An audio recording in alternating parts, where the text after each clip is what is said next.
तो दोस्तों आज की वीडियो में आपका पूरा कंसेप्ट क्लियर कर दूंगा कि inverter appliances and non inverter appliance या कहे तो नॉर्मल अप्लायंस में क्या डिफरेंस है।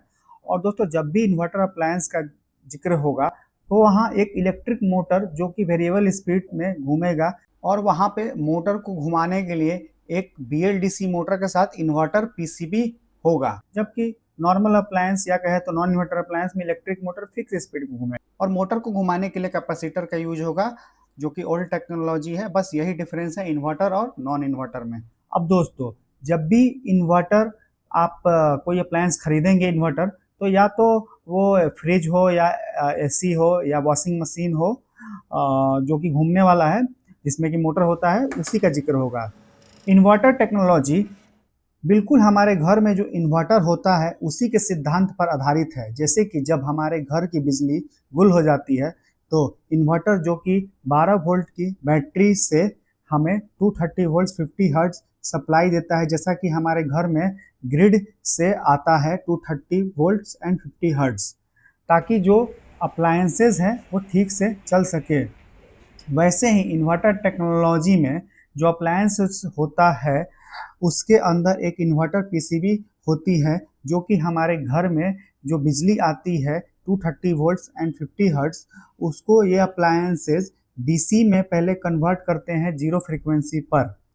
उसके बाद कन्वर्टेड DC वोल्टेज जो कि जीरो फ्रीक्वेंसी पे है उसको इन्वर्टर की हेल्प से 230 वोल्ट्स एंड 0 टू 50 हर्ट्ज तक बनाता है, यानी कि वेरिएबल फ्रीक्वेंसी।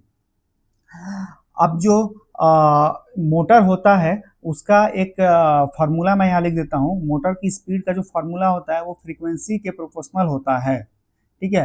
तो जैसे जैसे हम फ्रीक्वेंसी मोटर की बढ़ाएंगे वैसे वैसे मोटर का स्पीड बढ़ेगा।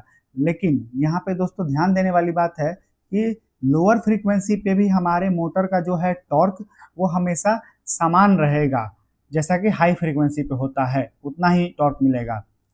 जब इन्वर्टर जो अप्लायंसेस हैं जैसे कि फ्रिज, वॉशिंग मशीन, AC जो कि पहले आते थे वो फिक्स स्पीड पे मूव करेंगे। जैसे ही आप उसको स्टार्ट करेंगे तो वो 230 वोल्ट की सप्लाई लेके 50 हर्ट्ज पे फुल स्पीड पे रन करना स्टार्ट कर देंगे। तो दोस्तों आखिर इन्वर्टर टेक्नोलॉजी क्यों लाया गया, उसके फायदे क्या हैं? कुछ तो फायदे होंगे तभी तो इन्वर्टर टेक्नोलॉजी को लाया गया होगा, क्योंकि ये महंगा भी पड़ता है नॉन इन्वर्टर टेक्नोलॉजी से। तो दोस्तों इन्वर्टर टेक्नोलॉजी में जो मोटर यूज होता है वो एक्चुअल में BLDC मोटर होता है, जो कि DC मोटर है। उसका पावर कंजम्पशन कम होता है। उस DC मोटर को ऑपरेट करने के लिए हम BLDC मोटर में हम PWM सिग्नल देते हैं, जो कि इस इन्वर्टर से 0 हर्ट्ज से लेके 50 हर्ट्ज तक देते हैं। इसमें जो मोटर स्टार्ट होता है वो स्मूथली स्टार्ट होता है, 1 हर्ट्ज पे, 2 हर्ट्ज पे, 3 हर्ट्ज पे ऐसे करके फुल स्पीड पकड़ता है। तो इससे क्या होता है, मोटर का जो ऑपरेशन है वो स्मूथ हो जाता है। तो हमारा ओवरऑल अप्लायंसेज है वो बहुत स्मूथली काम करता है, चाहे वो फ्रिज हो, वॉशिंग मशीन हो, AC हो, वो स्मूथली चलता है। क्योंकि मोटर के सारे ऑपरेशन जैसे स्टार्ट, स्टॉप, स्पीड, लो, हाई, करंट, वोल्टेज कंट्रोल करना, ये सब जो है ऑपरेशन स्मूथ है। इससे मोटर के कंप्रेसर का जो है और मोटर का लाइफ बढ़ जाता है। यही कारण है कि इन्वर्टर अप्लायंसेस पे वारंटी ज़्यादा मिलती है। आजकल तो 10 ईयर का वारंटी नॉर्मल हो गया है, हर कंप्रेसर पे मिल रहा है, हर AC, हर वॉशिंग मशीन पे 10 साल का वारंटी मिल रहा है मोटर पे। और इन्वर्टर अप्लायंस में जो ये BLDC मोटर यूज हो रहा है वो मोटर वाइडली यूज हो रहा है हर जगह पे। जैसे कि BLDC मोटर इलेक्ट्रिक व्हीकल में यूज हो रहा है, BLDC फैन भी आने लगा है आजकल।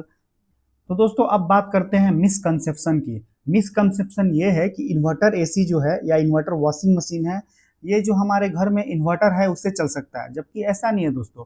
इन्वर्टर वहाँ कहने का मतलब वहाँ इन्वर्टर से नहीं चलेगा इन्वर्टर अप्लायंस है तो। हाँ, अगर आपका इन्वर्टर पावरफुल है तो हम इन्वर्टर से भी चला सकते हैं, लेकिन जो हमारे घर में इन्वर्टर होता है वो जनरली 1100 VA का होता है, मतलब कि 700-800 वाट तक ही वो सपोर्ट कर सकता है अप्लायंसेस को। इसलिए अगर आपका घर में इन्वर्टर 1100 VA है तो आप इन्वर्टर अप्लायंसेस को भी इन्वर्टर से नहीं चला सकते हैं। तो दोस्तों हमें नॉन इन्वर्टर ओल्ड टेक्नोलॉजी की जगह न्यू टेक्नोलॉजी इन्वर्टर टेक्नोलॉजी पे शिफ्ट होना चाहिए। इससे क्या होगा कि हमारा जो पावर कंजप्शन कम होगा, हमारा अप्लायंसेस का ऑपरेशन स्मूथ होगा और ओवरऑल हमारे घर में जो लोड आ रहा है बिजली का उसमें भी हमें कुछ एफिशिएंट देखने को मिलेगा और वायर वगैरह ये सब की लाइफ बढ़ेगी। तो दोस्तों आशा करता हूँ कि मैंने आपको जो वीडियो में सब कुछ समझाया आपको अच्छे से समझ में आया होगा। अगर हमारा वीडियो आपको अच्छा लगा तो वीडियो को लाइक करें, हमारे चैनल को सब्सक्राइब करें ऐसे ही कंटेंट फ्यूचर में देखने के लिए। धन्यवाद।